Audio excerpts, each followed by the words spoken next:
નમસ્કાર મિત્રો, અનસલિડ ફૂડ્સમાંથી હું છું મીતા. આજે આપણે આલુ પરોઠા બનાવીશું અને આ આલુ પરોઠા જે આપણે રૂટીન કરતાં થોડા અલગ રીતે બનાવીશું.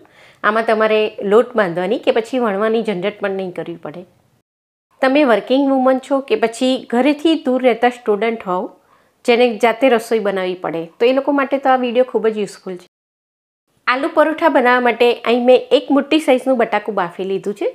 સેટ ઠંડુ થઈ જાય પછી આપણે તેની છીણીની મદદથી છીણી લઈશું. હવે અહીં જો તમારે હાથ નથી બગાડવા, આ રીતે છીણવું નથી, તો આ બાફેલા બટાકાને તમે મિક્સરની નાની જારમાં નાખીને થોડું પાણી નાખીને એની પેસ્ટ બનાવી લેશો તો પણ ચાલશે. હવે આમાં આપણે મસાલા મિક્સ કરી દઈએ. 1 ચમચી જેટલી આદુની પેસ્ટ અને આની સાથે મેં 2 લીલા મરચાંને એકદમ બારીક સમારી લીધા છે, તેને પણ એડ કરી દઈએ. તો લીલા મરચાં છે એ તમારા ટેસ્ટ મુજબ લઈ લો. અડધી ચમચી કાળા મરીનો પાવડર અને 1 ચમચી જેટલો જીરાનો પાવડર એડ કરીશું. એની સાથે હું અહીં અડધી ચમચી જેટલો ચાટ મસાલો પણ એડ કરી દઉં છું અને મીઠું આપણે સ્વાદ પ્રમાણે નાખીશું. ચાટ મસાલો થોડો સોલ્ટી હોય છે એટલે અહીં મેં અડધી ચમચી જેટલું મીઠું લીધું છે. ખટાશ માટે અડધી ચમચી જેટલો આમચૂર પાવડર અથવા અહીં તમે લીંબુ પણ નાખી શકો છો અને 1 નાની ચમચી જેટલા હું અહીં ચીલી ફ્લેક્સ એડ કરી દઉં છું. પરોઠાના સારા કલર માટે આપણે 2 પિંચ જેટલી હળદર એડ કરીએ અને સાથે હું અહીં 1 ચમચી જેટલા તલ પણ એડ કરી દઉં છું. હવે એમાં આપણે ઘઉંનો ઝીણો લોટ, આપણે જે રોટલી બનાવવા માટે યુઝ કરી છે તે એડ કરીશું.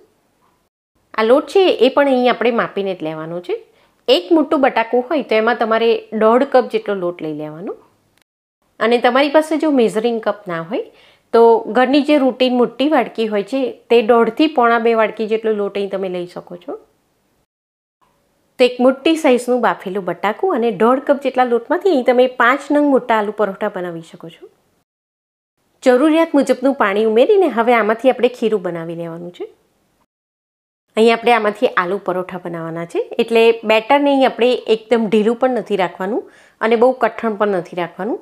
થોડી મીડિયમ થીક કન્સિસ્ટન્સીવાળું બેટર બનાવીને આપણે અહીં તૈયાર કરીશું. અહીં તમે જો આ બેટર એકદમ પાતળું બનાવી લેશો તો પરોઠાની બદલે પુડલા બની જશે અને બેટરને એકદમ હાર્ડ પણ નહીં રાખવાનું. આને જ્યારે આપણે પેનમાં સ્પ્રેડ કરીએ ત્યારે એ સરખી રીતે ફેલાઈ જવું જોઈએ, એ રીતે આપણે તેની કન્સિસ્ટન્સી રાખીશું. તો અહીં મેં 1 મોટા ગ્લાસ જેટલું પાણી આમાં એડ કરી દીધું છે અને હજી આપણું ખીરું થોડું હાર્ડ છે તો બીજું મેં અડધો ગ્લાસ જેટલું પાણી એ લઈ લીધું છે. આ રીતે આલુ પરોઠા બનાવશો તો એકદમ સોફ્ટ બને છે. એટલે અહીં તમે જો બટાકા થોડાક પણ વધારે નાખી દેશો તો આલુ પરોઠા એટલા સોફ્ટ બનશે ને કે તમે ટર્ન કરશો તો પણ એ કદાચ તૂટી જશે. એટલે અહીં ઘઉંના લોટ અને બટાકાનો રેશિયો મેં બતાવ્યો છે એ પ્રમાણે તમારે રાખવાનું છે. હવે એમાં અડધી ચમચી જેટલો ગરમ મસાલો અને હું અહીં બારીક સમારેલી થોડી કોથમીર મિક્સ કરી દઉં છું. એની સાથે અહીં મેં થોડો ફુદીનો પણ લીધો છે. થોડો ફુદીનો નાખશો તો એનાથી આલુ પરોઠાનો ટેસ્ટ ખૂબ જ સરસ લાગે છે. આની સાથે આમાં તમારે બારીક સમારેલી થોડી ડુંગળી મિક્સ કરવી હોય કે પછી કસૂરી મેથી મિક્સ કરવી હોય તો એ પણ કરી શકો છો. આમાં બિલકુલ લમ્સ ના રહેવા જોઈએ અને આપણે હલાવીને બરોબર મિક્સ કરી દઈશું. તો આ બેટર છે એ હજી મને થોડું થીક લાગી રહ્યું છે તો હું આમાં બીજું અડધો કપ જેટલું પાણી એડ કરી દઉં છું. તો આલુ પરોઠા બનાવવા માટે અહીં આપણે આ જ રીતનું બેટર બનાવીને તૈયાર કરવાનું છે. એકદમ જાડું પણ ના હોય અને બહુ પાતળું પણ ના હોય. અહીં આપણે 1.5 કપ જેટલો ઘઉંનો લોટ લીધો હતો તો એનું બેટર બનાવવા માટે અહીં 1.5 મોટા ગ્લાસ જેટલું પાણી વપરાયું છે. હવે તૈયાર થઈ જાય પછી આમાંથી તમે તરત જ આલુ પરોઠા બનાવી શકો છો અને આને જો તમારે ફ્રીઝમાં રાખીને 3 થી 4 કલાક માટે સ્ટોર કરવું હોય તો સ્ટોર પણ કરી શકો છો. અહીં મેં એક નોનસ્ટિક પેન લીધી છે અને આપણે મીડિયમ ફ્લેમ પર પહેલાં થોડી ગરમ થવા દઈશું અને આમાં ખીરું પાથરીએ એ પહેલાં એની પર આપણે થોડું ઘી કે તેલ લગાવી દઈશું.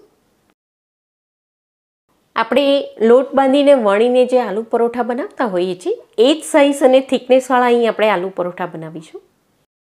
તો અહીં મીડિયમ ફ્લેમ પર પેનને આપણે પહેલાં થોડી ગરમ થવા દેવાની છે અને પછી જ્યારે આ ખીરું પાથરતા હોઈએ ત્યારે ગેસની ફ્લેમને આપણે એકદમ લો કરી દઈશું એટલે તમે ખીરાને સારી રીતે પાથરી શકશો, એ સ્ટીક નહીં થાય નીચે. કિનારી પર હું અહીં અડધી ચમચી જેટલું ઘી લગાવી દઉં છું. આલુ પરોઠા જો તમે ઘી કે બટરમાં બનાવી લેશો તો એનો ટેસ્ટ ખૂબ જ સરસ લાગે છે. હવે આ એક બાજુથી બરોબર શેકાઈ જાય પછી જ આપણે તેને ટર્ન કરવાનું છે. જો કાચું હશે ને તમે ટર્ન કરશો તો એ તૂટી જશે. અને પરોઠું ફેરવીએ એ પહેલાં એની ઉપરની બાજુ પણ આપણે આ રીતે અડધી ચમચી જેટલું ઘી એપ્લાય કરી દઈશું. એટલે નીચેની બાજુ એ જ્યારે શેકાશે ત્યારે એમાં સરસ ડિઝાઇન પણ આવશે, એનો કલર પણ ખૂબ જ સરસ બનશે. ગેસની ફ્લેમને અહીં મેં મીડિયમ જ રાખી છે. 2 થી 3 વાર ટર્ન કરીને બંને બાજુથી એને આપણે આ રીતે એની પર લાલ ડિઝાઇન આવે અને થોડું કડક બને એ રીતે શેકી લઈશું.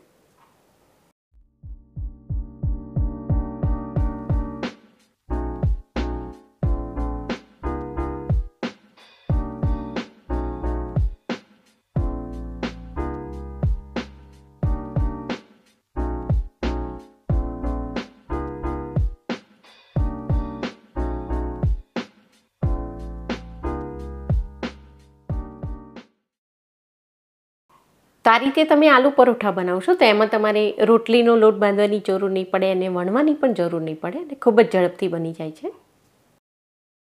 સવારની ભાગદોડમાં સમય આપણને ખૂબ જ ઓછો મળતો હોય છે. એક બાજુ આપણે બાળકો માટે લંચ બોક્સ પણ તૈયાર કરવાનું હોય છે અને ચા સાથે ગરમ નાસ્તો પણ સર્વ કરવાનો હોય છે.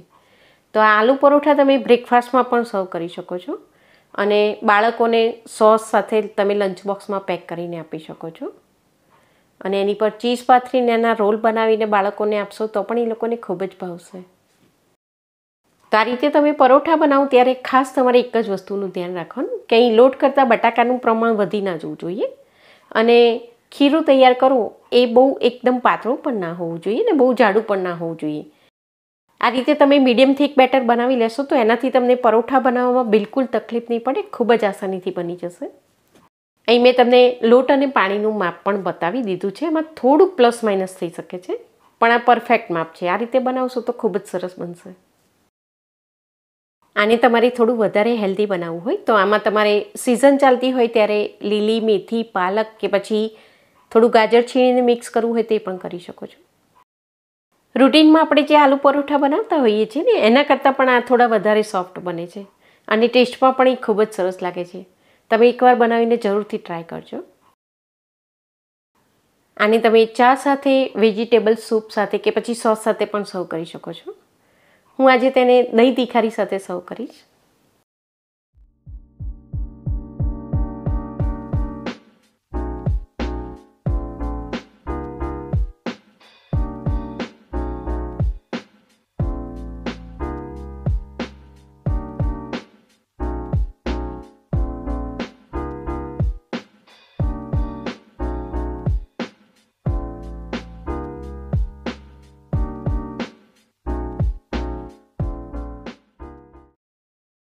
તો આની પર તમે ચીઝ કે પછી પનીર છીણીને આ રીતે પાથરી દો અને પછી એનો રોલ બનાવીને તમે નાના બાળકોને લંચ બોક્સમાં પેક કરીને પણ આપી શકો છો.